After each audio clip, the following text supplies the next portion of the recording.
Happy Thursday, everyone. Grab your cup of coffee and sit back and enjoy this beautiful piece of rainbow poplar that I'm turning today. My friend Dan gave me this piece. What I'm doing here is just truing up the outside of this piece with my Hurricane 5/8 inch bowl gouge. Once I'm done with that, then I can start on the bottom of this. And I don't know if you can see it, but the bottom is very oddly shaped. So I am going to have to remove quite a bit of that material to get that flat, which is no big deal. I'm going to go with a mortise instead of a tenon today. Sorry, I had to try to find that word because I want to embellish the bottom of this bowl. So if I went with a tenon, I couldn't really do that because I'd have to remove it. And I want to be able to use my texturing tool on the bottom of this piece. So that's why I chose to do a mortise instead of a tenon. Once I'm done with that, then I can get started on that. And I plan on using my bead forming tool on this as well because I'm kind of looking for some decorative foot to this piece. And I don't know, I just kind of figured that using that bead forming tool would give me what I'm looking for. I don't want it to be too flashy, I guess is what I'm looking for. I just want it to be a simple design. So hopefully I can achieve that. I hope you guys enjoy this. I will jump back in here periodically to kind of let you know what I'm doing.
I started sanding this piece at 80 grit and went through all the grits clear up to 400. I'm using my Mirica sandpaper. I absolutely love this stuff. I'm not sponsored nor affiliated with Mirica in any way.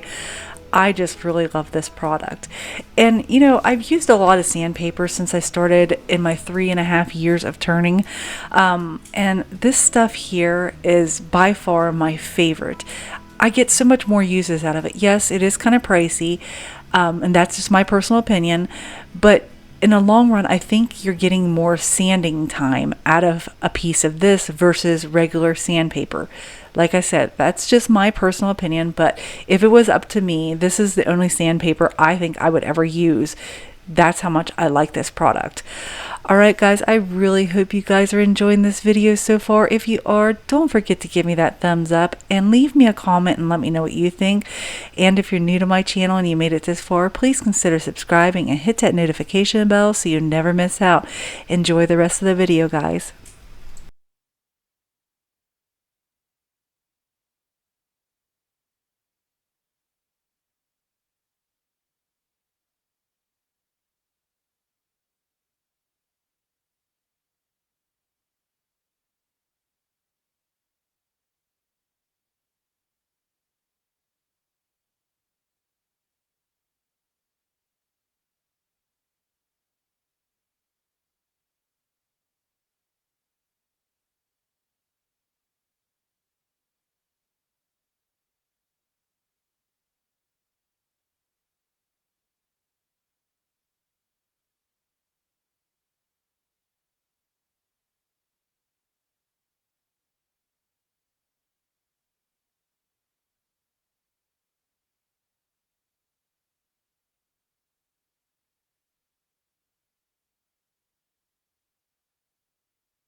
We're getting close to the end of this video. I'm just tidying up the bottom of this bowl with my Woodpecker Ultra Shear full-size round, and then I can apply that finish after I'm done sanding.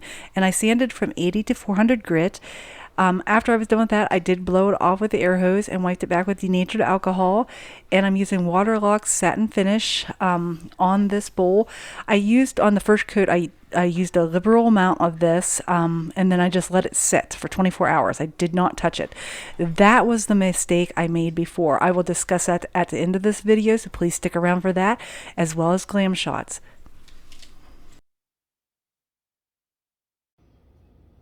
I really hope you guys enjoyed this video. I think I finally figured out how to use the water locks properly. My husband found a really easy way of doing this. He found an article on how to apply this, and you know, I want to be honest, I was very impatient the last couple times I used this finish. I just wanted to put it on and be done with it, and I was hoping for this great finish. Well, you know what, patience is the key to this finish, and I had to definitely work on that for this turn, which is no big deal. I need to learn patience once in a while, so I'm glad I was patient enough for this because it turned out really, really nice. Could it be better? Yes, but this is a starting point to something better, and that's how I look at it. So I let this set. I put the first coat on, and I did a liberal amount. I let it sit for 24 hours, did not touch it. Come back in. I didn't buff it or anything in between. I added the second coat, and I used a liberal amount of that. I let that sit again for 24 hours. And then after that 24 hours was up, I come back in and I buffed it with steel wool with mineral spirits on it.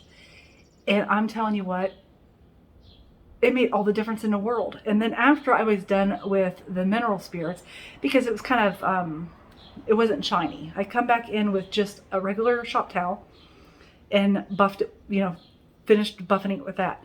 And it just brought out that shine, which to me, it looks amazing. But without further ado, I definitely want to share this with you. The bottom is still tacky because I had to put the finish on, and I did it a couple hours ago, and it's not set up yet. So I don't want to touch the bottom, so bear with me.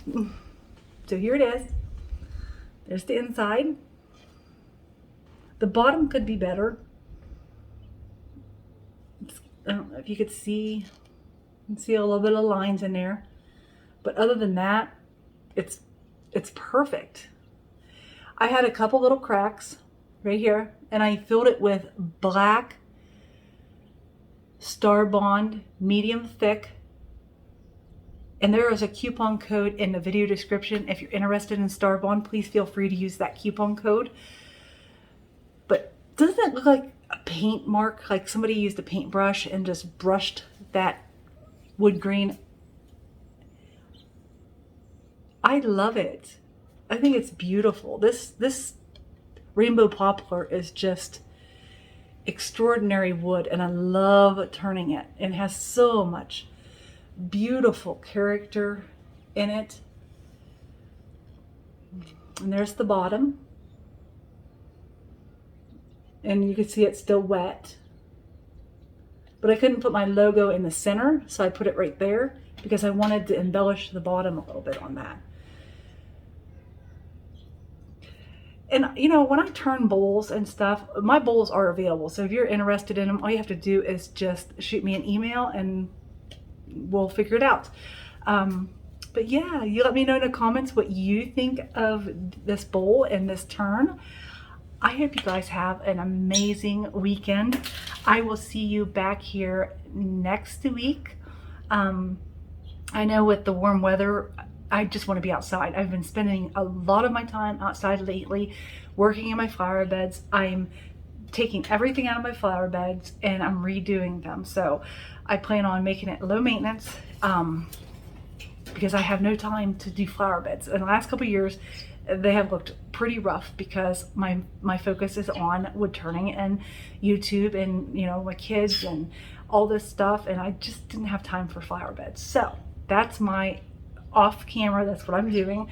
And I'm enjoying it. So I know that probably sometimes there I won't have a Thursday video, but it'll be off and on because of the warm weather, of course, and you know, I need to get some stuff done. So I will have videos on Thursday, and I will keep you informed on anything that I do in the community tab on my YouTube channel. So just feel free to go check that out. I do post periodically on there, so that way you can see what I'm doing off camera as well as working on in the shop too. So okay guys, well, I will see you next week. You all take care. God bless. Bye.